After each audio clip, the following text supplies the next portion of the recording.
Fala galera, e aí, beleza? Elton Rezende de volta para mais um vídeo, para mais uma sacada de poker. E nesse vídeo aqui eu vou falar a respeito de um tema que algumas pessoas comentam. Afinal de contas, poker é um jogo de cartas ou é um jogo de pessoas? Bom, você quer saber minha opinião? Então se acomoda aí e vem comigo.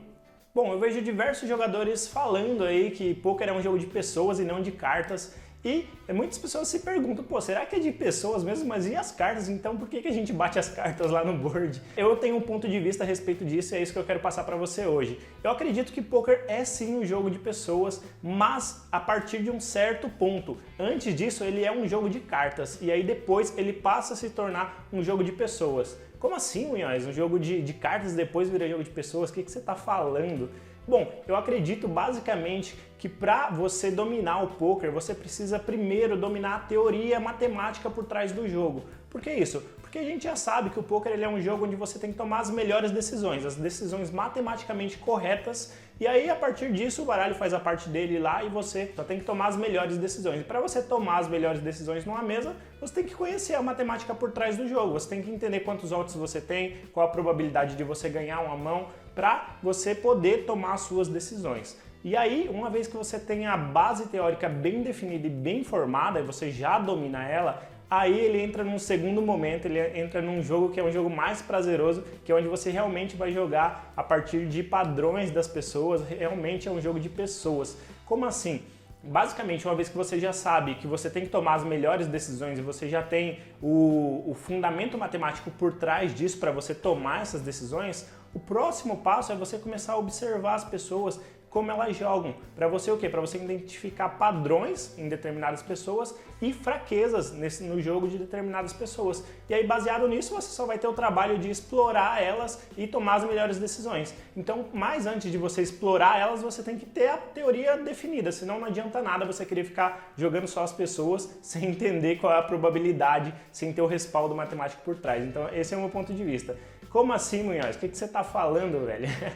Então, basicamente, eu vou tentar dar um exemplo aqui para vocês de como que seria um jogo de pessoas e não de cartas, tá? Então, eu jogo poker aqui em São Paulo, frequentemente eu vou nos clubes aqui em São Paulo, frequento alguns dos clubes aqui, e tem um tiozinho lá que é um recreativo que tá sempre lá, um regular, recreativo regular, né, na verdade, ele joga lá, tá sempre com frequência lá no clube, e jogando contra ele, eu já sei exatamente qual é o padrão de jogo dele. Eu não vou falar o nome aqui para não comprometer ninguém, mas eu vou chamar ele de Senhor X. Então o Sr. X, ele é um jogador que joga muito durinho, joga tight pra caramba e ele se deixa explorar porque ele joga muito straightforward, que a gente fala, fugiu a palavra em português. Ele joga muito seguindo a linha, ele joga seguindo a linha do jogo. Então, jogando contra ele é simples de jogar. Vamos supor que esse Sr. X, ele deu um raise lá do começo da mesa, do TG2, ele subiu e aí a ação chegou em mim e eu tava lá no botão com 9 e 10 suited. Falei, opa, vou tribetar ele. Aí beleza, eu fui, tribetei ele, Small e Big foldou e ele foi all-in. E tipo, eu já conheço muito do jogo dele, muito do padrão dele. Então, nessa situação, eu sei claramente que ele tem ali Ás e Rei, Ás e Dama e pares do tipo valete mais, não menos do que isso. Porque ele só joga dessa forma com essas mãos. Todas as vezes que eu joguei contra ele, eu já vi showdowns dele, ele mostra essas mãos quando ele faz esse tipo de ação. Agora, a mesma situação, se eu tribetar ele, ele vai foldar qualquer outras mãos. Ele vai foldar todas as mãos que não sejam essas, do tipo Ás e Dama, valete, valete mais. Qualquer outra mão ele não paga tribet, ele simplesmente desiste, ele não gosta de ficar pagando tribet. Então é muito simples jogar contra ele. Por quê? Porque quando eu tribetar ele e me voltar, eu sei que eu tô perdendo. Quando eu tribetar ele e ele não tiver essas mãos, ele vai foldar e eu vou puxar o pote. Então é algo muito previsível. Então eu tô jogando a pessoa naquele spot. Eu não precisaria nem se preocupar se fosse 9 e 10 suited, eu poderia fazer com diversas outras mãos. Por quê? Porque eu estou jogando contra a pessoa, estou jogando contra a fraqueza daquela pessoa e não as cartas. Não estou muito preocupado com as cartas que eu tenho, eu poderia fazer isso com qualquer carta. Eu dei aqui o exemplo de 9 e 10 suited, mas poderia ser qualquer outra mão, porque eu conheço o jogo dele. Então esse cara é um cara muito tight, muito durinho. Então, por exemplo, o TG ele só abre tipo Ás e Rei, Ás e Dama no máximo, vala vala. Então ele joga seguindo a cartilha. Então contra ele eu sei como jogar. Então a partir desse ponto se torna um jogo de pessoas, onde você não precisa mais ficar se preocupando só com as cartas que você tem na mão e sim como você vai conseguir explorar aquela pessoa baseado na forma como ela joga o jogo. Então aí se torna um jogo de pessoas, mas antes disso eu acredito que você tem que formar a sua base teórica do jogo, a base matemática, que é fundamental para você tomar as melhores decisões, porque vai ter momentos que você vai precisar ter essa base bem elaborada para você saber se vale a pena você colocar pressão no cara, e se você colocar pressão e ele, sei lá, pagar o seu all-in, qual é a probabilidade ainda que você tem de ganhar aquela mão.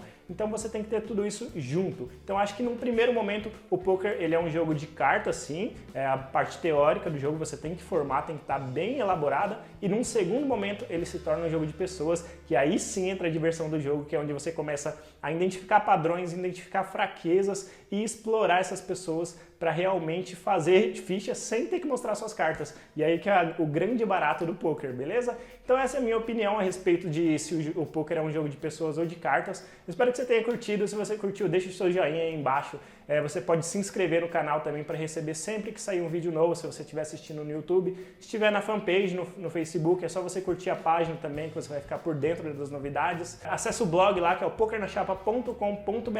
Lá tem muito conteúdo legal de poker, tem um e-book gratuito para você baixar. Acessa lá, tenho certeza que você vai curtir. E é isso, eu espero que você tenha curtido. Um abraço e eu fui!